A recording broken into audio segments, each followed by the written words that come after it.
that. So without further ado, let's go ahead and launch into some information about just chemical reactions. Okay, so there's different types. So the names are fairly intuitive. For example, addition reactions.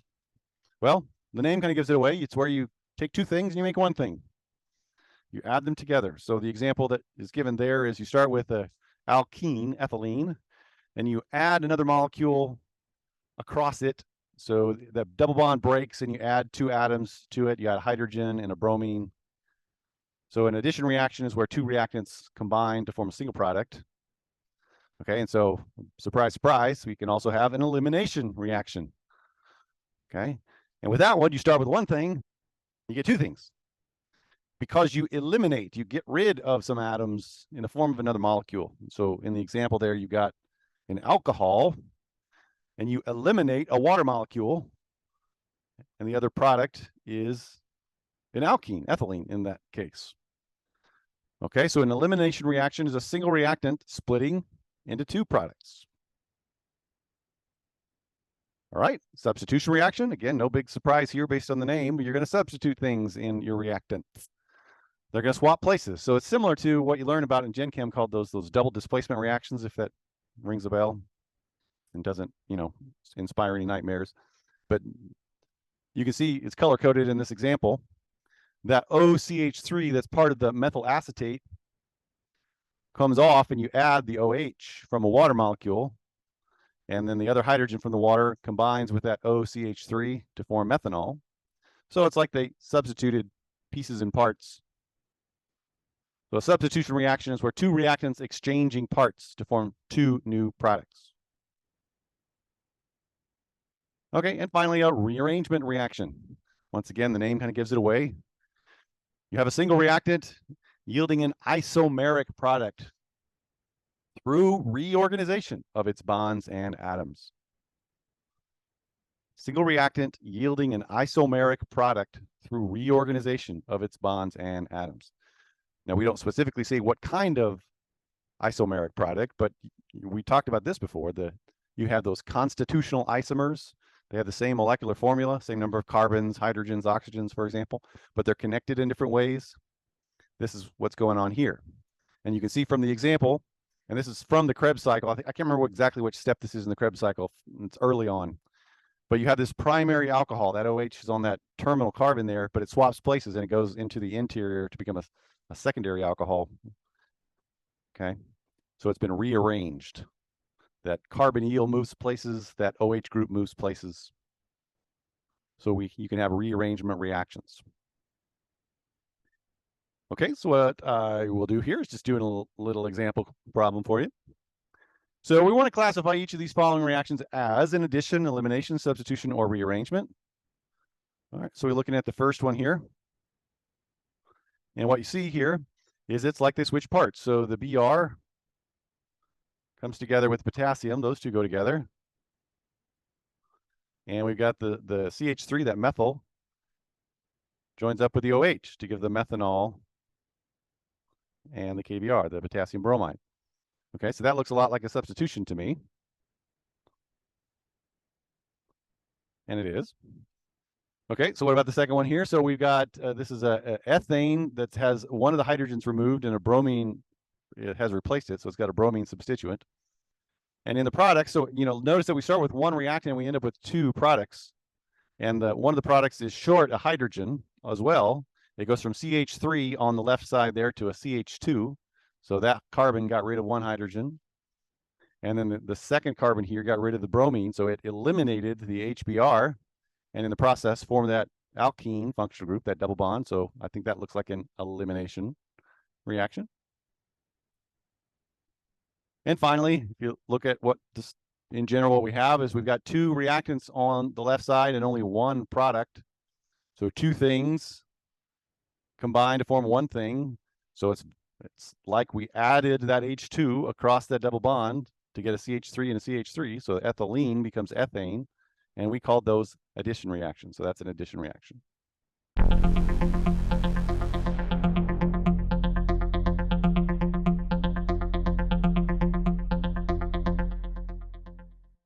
Remember that a reaction mechanism is just that step-by-step description. It's the overall description of a reaction.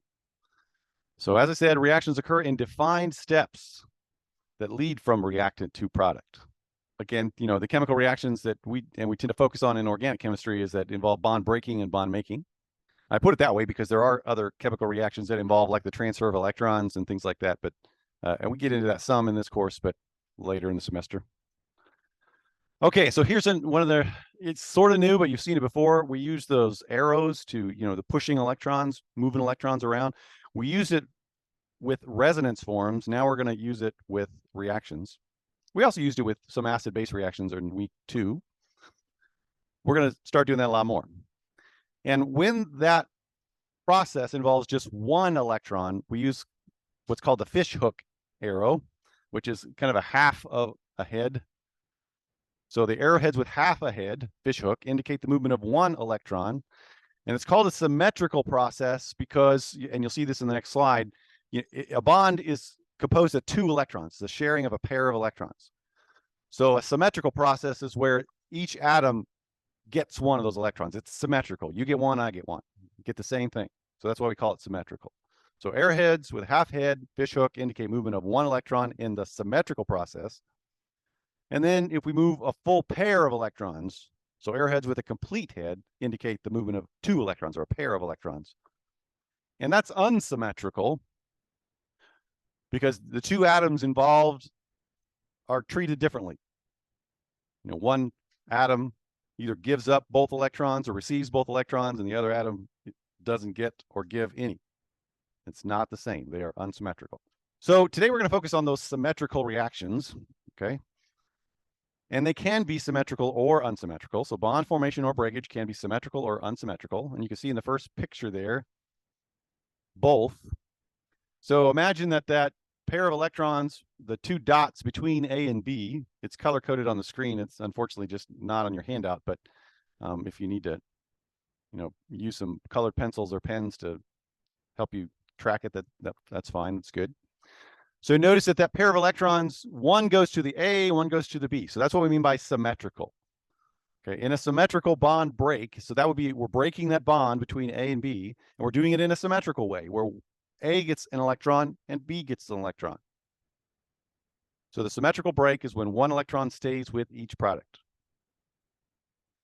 And then as you can see again from the diagram there, the picture, that in an unsymmetrical break, one of the atoms gets both electrons and one of the atoms is left with none. So an unsymmetrical break, 2 electrons stay with one product. Now in your handout, I think I didn't correct this till this. So in the handout, it might not be right. I see the word formation is there in red. You may need to change what's in your handout to formation. But in a formation of a bond, if you do it in a symmetrical way, that's where each atom contributes 1 electron to the bond. So A donates 1, B donates 1. Together, they make a pair of electrons, and you get a bond. You form a bond between A and B. So symmetrical formation, 1 bonding electron is donated by each reactant. 1 bonding electron is donated by each reactant. And then in an unsymmetrical bond formation, 2 bonding electrons are donated by 1 reactant. So we've seen this before too in like our acid base, our discussions about acids and bases. And so this would be an example of, remember, a Lewis base is the electron pair donor, and then the Lewis acid is the electron pair acceptor. We're going to go back to the symmetrical bond breaking and bond forming because those are involved with radical reactions. So those radical reactions are processes that involve symmetrical bond breaking and bond making. Now, one thing about radical reactions is that they are, oh, well, first of all, I guess we should define what a radical is. So a radical, you probably learned about this very briefly in general chemistry, and I don't remember whether we mentioned it in this course or not, but a radical is a neutral chemical. It's not charged. It doesn't have a positive or negative charge, not an ion, but it does have an odd number of electrons. It has unpaired electrons, and so it is reactive. So radical is a neutral chemical species containing an odd number of electrons, and therefore it is pretty reactive because it doesn't have that octet. It's still looking for that octet.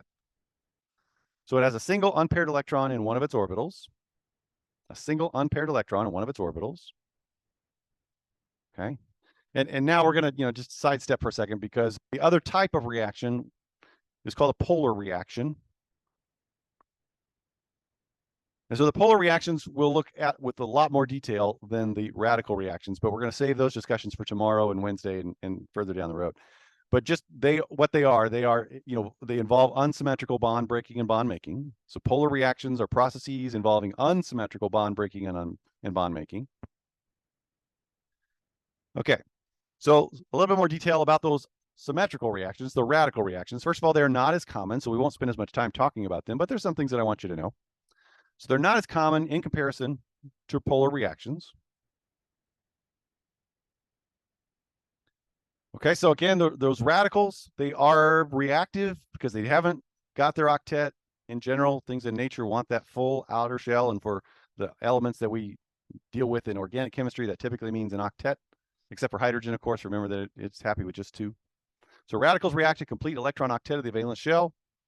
And so there's several steps that we can kind of break down a radical reaction into a few steps. And so the first step we're going to say is called initiation. And that's where you create the radical. Now, what's usually involved in creating a radical is some sort of energy source. The easy one to refer to is light.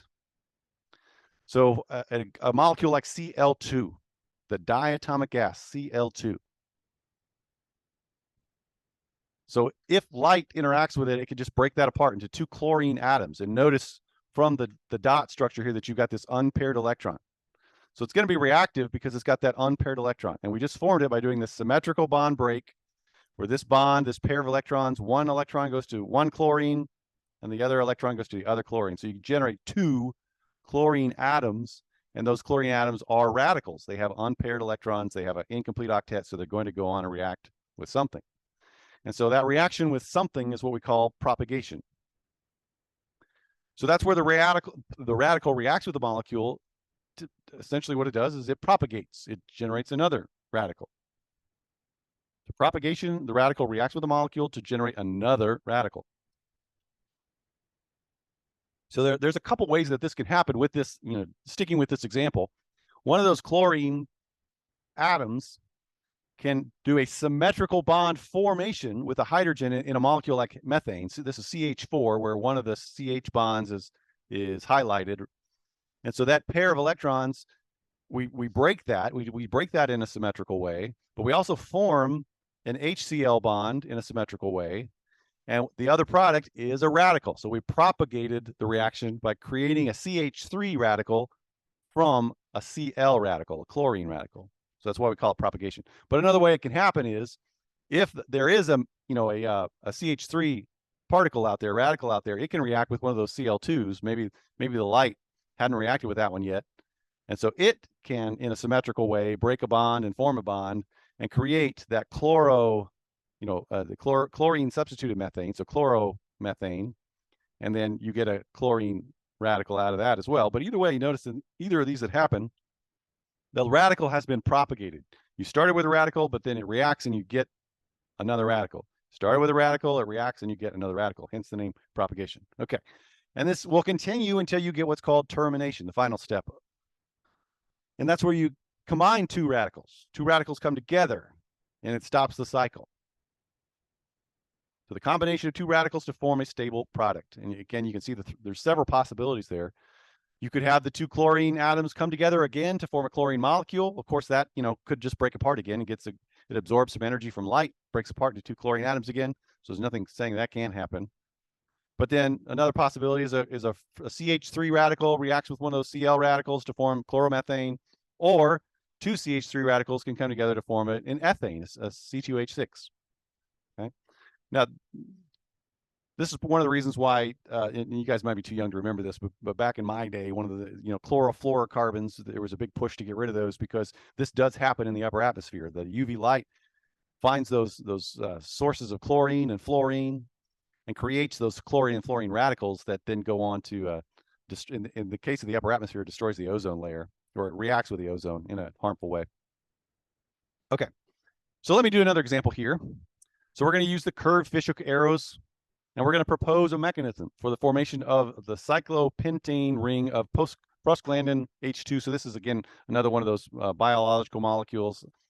And we want to go from our reactant, which is on the left, to our product on the right, figure out how that happens. Okay, so what's going to happen is This is our radical, right? And so we're going to draw a single fish hook. And notice, so I'll do a kind of a half head arrow there. And then another, there's actually a couple ways to represent this. I'm going to go ahead and show the way that I want to do it. And then when I bring up the actual answer, you'll see it's the same thing, but just represented in a slightly different way. But then one of the electrons in this double bond right here is going to participate as well. And so what's going to happen is those two will come together and form that bond to get this 5-membered ring. So switch colors just to show you what I'm talking about here. So this 5-membered ring, which I'll kind of highlight in green, that's going to be formed from these 5 carbons right here. And so this radical is going to snag one of the bonds from this double bond here and form that 5-membered ring. Okay. And then the other one, let me go back to blue here. So the other one, the other electron is going to go to that carbon. That doesn't look too much like a fish hook, but it's supposed to. Okay. So that accounts for both electrons in that bond. One electron went to making that. Pardon me. One electron in this pi bond here went into making that covalent bond between those two carbons, that bond right there. And then the other electron goes onto this carbon with the hydrogen on it to give you that radical right there. Okay. So again, what I'm going to do is I'm going to bring up another picture that shows the same process, but just in a slightly different way. Okay. So they did not show the electron from this bond participating with this lone electron to form that bond coming across here, but it's the same thing. Okay, so this becomes the lone unpaired electron on that carbon. All right. Okay, and if asked what kind of what kind of reaction this is, we've got addition, we've got elimination, we've got substitution, we've got rearrangement. You would call this a rearrangement. Okay, because what did you do? You rearrange the bonds. I did have a double bond between these two carbons, but now I end up with a single bond in a form of 5-membered ring. So you rearrange the bond. So if you were asked to label this type of reaction, you would call it a rearrangement reaction.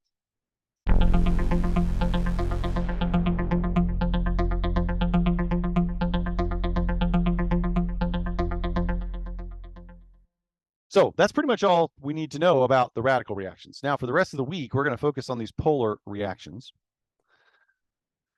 And one important thing is that it involves an electron-rich region of a molecule, or it could just be an ion or an atom, and then an electron-deficient region of some other molecule. And the reason why you have one area being electron-rich and the other area being electron-deficient is because of polarity. So molecules may have electron-rich region and an electron-deficient region due to polarity. Okay. So for example, and you have the Lewis structure there in your notes for the CH3Cl. Remember that there's that difference in electronegativity. Let me change colors here. So there's this difference in electronegativity between carbon and chlorine. And that difference in electronegativity is what sets up the negative end and the positive end of that bond. And because there's not much of a difference in electronegativity between carbon and hydrogen, these 3 bonds aren't very polar. So, you can kind of ignore those dipoles if you want to. Technically speaking, carbon is more electronegative than hydrogen. And so the point being that all of those dipoles kind of add together to give you that overall dipole, the permanent dipole. This is a polar molecule. All right. So the electron-rich area would be wherever there's the negative end of the molecule. So where the chlorine is, that would be the electron-rich region of this molecule. And the electron-deficient area of the molecule would be down here where the carbon is. That's where the partial positive charge. So that polarity is what creates an electron-rich region of the molecule and an electron-deficient area of the molecule. Okay, so for let's do the same sort of analysis with formaldehyde, which is CH2O. It's got that double bond there with the oxygen between carbon and oxygen, the carbonyl. Okay, so once again, I know that there's this electronegativity difference right there between carbon and oxygen. Oxygen is more electronegative. Carbon is less electronegative. So that means the oxygen is going to be a partial negative charge and the carbon is going to be the partial positive charge. Okay, so that overall dipole of the molecule is going to point towards the oxygen, the more electronegative part of the molecule. Okay, so that's going to be, this here is going to be the electron-rich area. And then this part over here is going to be the electron deficient.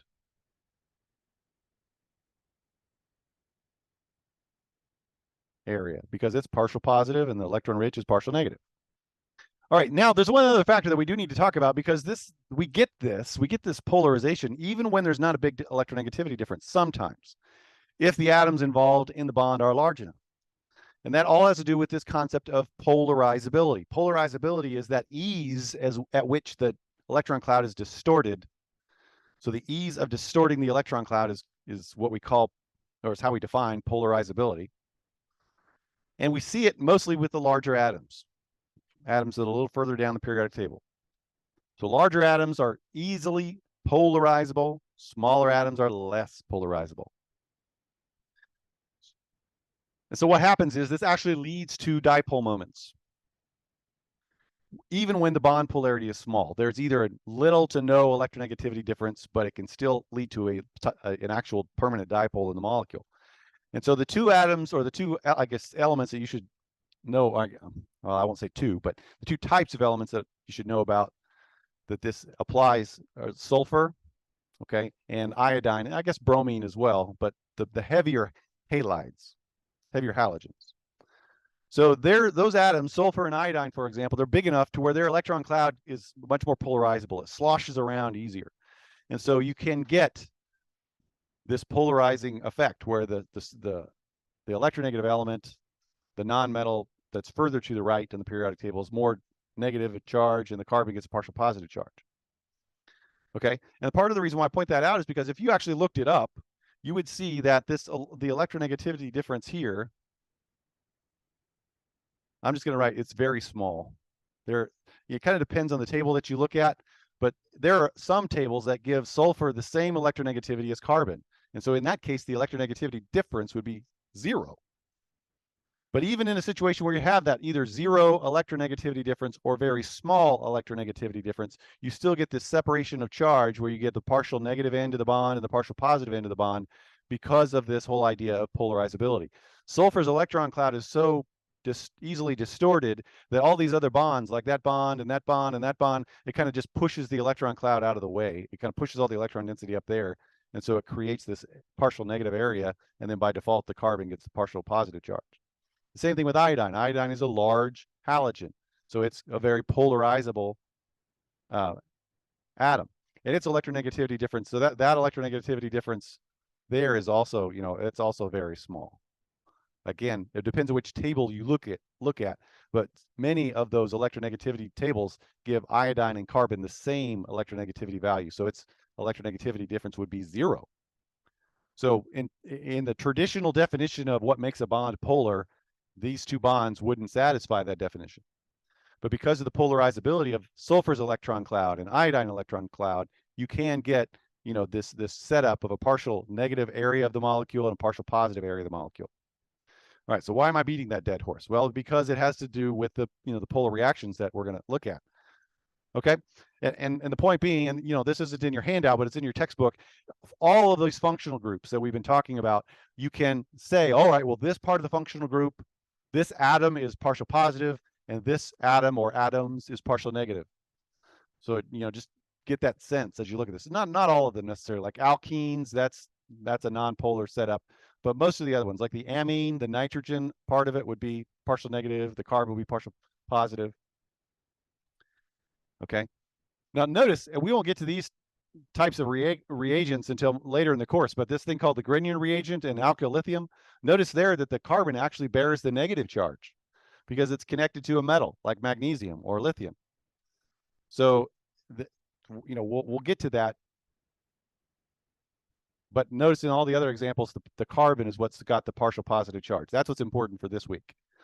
Recognizing that these functional groups, the positive atom, the positively charged atom is going to be the carbon, and the negatively charged atoms are going to be things like oxygen and nitrogen and sulfur. Okay? All right, so here we go. So this is where we introduce a couple very specific, organic chemistry terms. You know what they mean because we've talked about Lewis acids and bases before. You talked about those in general chem too. But in organic chemistry, we give them some special names. And so for the Lewis bases, okay, we call those nucleophiles.